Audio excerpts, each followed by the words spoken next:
ایک دفعہ مجھے ایک نعت خان صاحب نصیحت کرنے لگے، اور مجھے ایک دفعہ کہنے لگے آپ نے ہر شے بڑی سستی کر دی ہے، بغیر کسی مطالبے کے چلے جاتے ہیں آپ، تو اس سے وقار نہیں رہتا۔ تو وہ کہنے لگے کہ وقار نہیں، اور مجھے مثال دی، کہنے لگے بتائیں ایک ڈاکٹر کی فیس کچھ بھی نہیں، یہاں ایک کی فیس 1000 روپے اور ایک کی 10,000 ہے، تو لوگوں کی نظر میں قیمتی کون ہوگا؟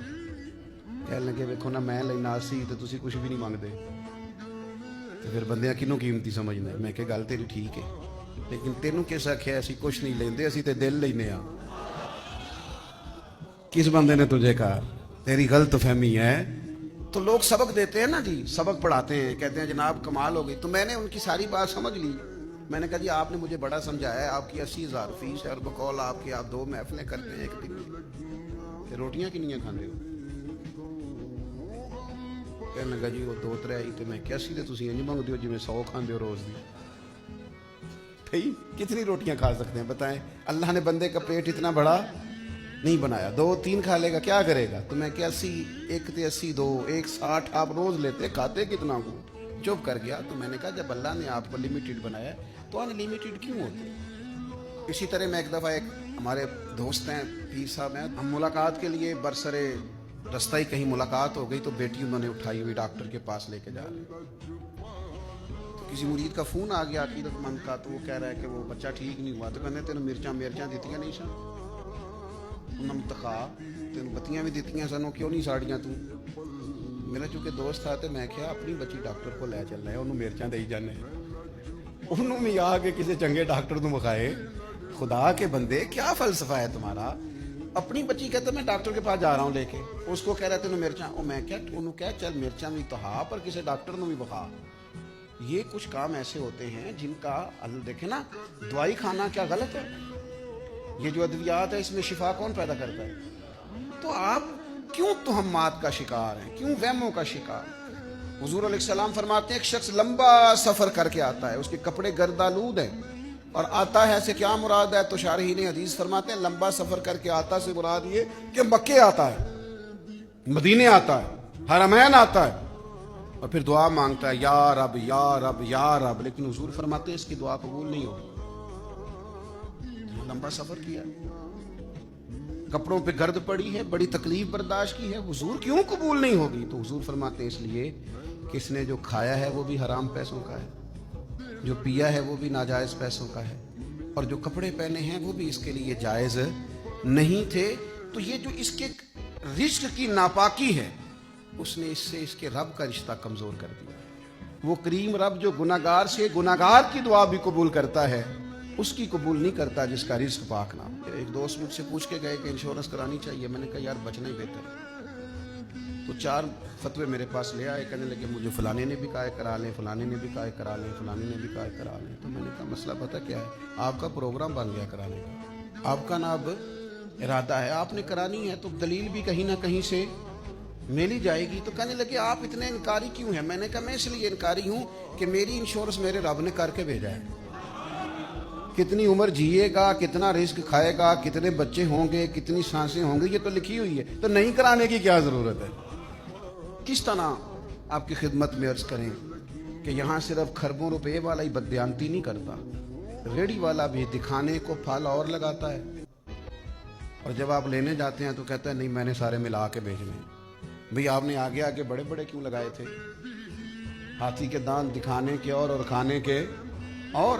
عزیز بھائیوں، چھوٹی چھوٹی ذرا سی جگہ پر بددیانتی، حضرت محدث اعظم پاکستان مولانا سردار احمد صاحب رحمۃ اللہ علیہ ایک ٹیچر رکھنے لگے ادارے میں، تو کہا یہ ہم آپ کو وظیفہ دیں گے، آپ بتائیے۔ تو انہوں نے کہا جی میں 6 گھنٹے مسلسل پڑھاؤں گا۔ تو کہا شیخ یہ آپ ایسا نہ کریں، آپ اپنے تنخواہ کے معاملے کو بہتر کریں، 6 گھنٹے مسلسل آپ پڑھا ہی نہیں سکتے، واش روم نہیں جانا آپ کو، چاہیے بھی نہیں آپ کو، آپ یہاں لکھیں کہ میں تبھی حاجات کے لیے کلاس چھوڑا کروں۔ آپ چیزوں کو سمجھیں، میں ایسے اساتذہ کو جانتا ہوں چھٹی کرتے تھے تنخواہ نہیں لیتے، کہتے تھے کام نہیں کیا، تنخواہ کس بات؟ امام اعظم ابو حنیفہ رحمۃ اللہ علیہ کپڑے کا کاروبار کرتے تھے،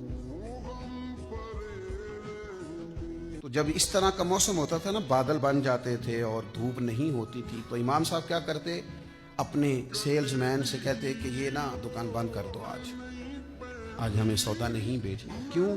فرماتے ہیں اس لیے کہ گاہکوں کو کپڑا صحیح نظر نہیں آئے گا، چونکہ موسم بادل کا ہے، دھند کا ہے، انہیں صحیح دکھائی نہیں دے گا. ایسا نہ ہو کہ سمجھیں کچھ اور قیمت کسی اور کپڑے کی دے جائیں. ہمیں بالکل حلال اور طیب رزق کھانا، ہمیں اس میں کسی قسم کی کوئی، یعنی اب تو بڑی بڑی لائٹیں لوگوں نے لگائی ہوتی ہیں کہ نظر ہی کوئی کیا بات ہے، کیا کچھ ہے، اور کیا اس میں لوگ رنگ بھرتے ہیں اور کیا تعریفیں کرتے ہیں اور کیا ان کا انداز ہوتا ہے.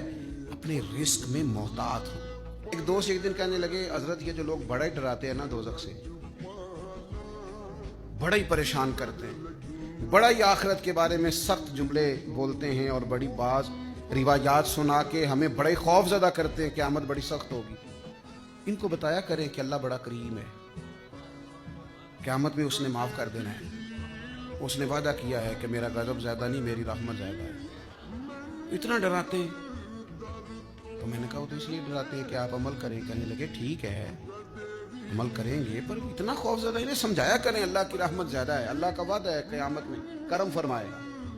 تو میں نے کہا اللہ کا تو یہ بھی وعدہ ہے کہ رزق میرے ذمہ ہے، اس کے لیے آپ صبح شام ڈیوٹی کرتے رہتے ہیں. اللہ کا وعدہ نہیں، جو زمین پہ چلنے والا ہے اس کا رزق میرے ذمہ ہے. تو آپ مہربانی کریں نا، آپ اللہ کا وعدہ ہے، آپ بیٹھ جائیں گھر میں آرام سے، اللہ کا وعدہ ہے نا. اللہ فرماتے ہیں جو زمین پہ چلنے والا ہے اس کا رزق میرے ذمہ. تو جب اللہ کے ذمہ رزق ہے تو سویرے اتنی جلدی کیوں اٹھتا ہے؟ اللہ کا وعدہ نہیں؟ عجیب بات ہے نا کہ یہ بھی اللہ کا وعدہ ہے کہ رزق میرے ذمہ ہے، پر تو تھک گیا ہے، تو بیمار ہے پھر بھی جا رہا. لیکن آخرت کے بارے میں تو کہتا ہے بڑا کریم ہے، معاف کر دے گا. تو یہ بیٹھنا گھر میں، تو کہہ بڑا مہربان ہے، اس کے ذمہ ہے تو آ جائے گا، میں نہیں جاتا دکان. اس کے لیے بڑی کوشش ہے، ہمت ہے، جدوجہد ہے، سویرے ٹائم پہ اٹھنا ہے، 1 گھنٹہ لیٹ نہیں ہونی چاہیے دکان، اور اس کے لیے تیرا خیال ہے معاف کر دے گا. تو عجیب منشا ہے نا. حضور فرماتے ہیں قرب قیامت میں ایک وقت آئے گا لوگ پرواہ ہی نہیں کریں گے. اور شارحین حدیث فرماتے ہیں، بزرگ فرماتے ہیں جو رزق کی پرواہ نہیں نہ کرتا کہاں سے آ رہا ہے، اس کا پیٹ بھی کبھی نہیں بھرتا. پیاس بڑھتی ہے، بھوک بڑھتی ہے، اللہ اس کا فقر اور بڑھا دیتا ہے، اس کی غربت اور بڑھ جاتی، اس کے مسائل اور بڑھ جاتے. کیوں؟ پرواہ نہیں کر رہا کہاں سے آ رہا ہے. اور حرام کی صرف یہی صورت نہیں کہ جو پیسے آپ کے نہیں تھے وہ آپ نے لے لیے، حرام کی بہت ساری صورتیں. جس آدمی نے جس چیز کے پیسے لیے اس کوالٹی کی چیز نہیں دی، اس کا رزق بھی پاک نہیں ہے. مجھے بتائیے آپ جس ڈاکٹر کے پاس لے جاتے ہیں کوئی بھی دوائی لینے کے لیے، وہ سب سے پہلی چیز یہ کہتا ہے باہر کی چیزیں نہیں کھانی. کیوں؟ جو باہر کی چیزیں بیچتے ہیں انہیں اس بات کا احساس نہیں ہوتا کہ ہم جو بیچ رہے ہیں وہ بیماری ہے. یہ کیسے ہو سکتا ہے آپ بیماری بانٹیں اور آپ کے گھر شفا ہے؟ حضور فرمانے لگے کسی شخص نے 10 دینار کا لباس خریدا ہے، لیکن اس میں 1 دینار ناجائز ہے. اس کی جو قیمت خرید ہے وہ 10 ہے، لیکن اس میں جو اس کا اپنا نہیں، جو ناجائز شامل ہو گیا وہ 1 ہے. 9 روپے اس کے اپنے. حضور فرماتے ہیں اگر اس نے 10 دینار کا جوڑا خریدا اور 1 دینار اس میں حرام کا ہے، اور وہ 10 دینار کا جوڑا پہن کے اس نے نماز پڑھی، اللہ اس کی نماز قبول نہیں فرمائے گا.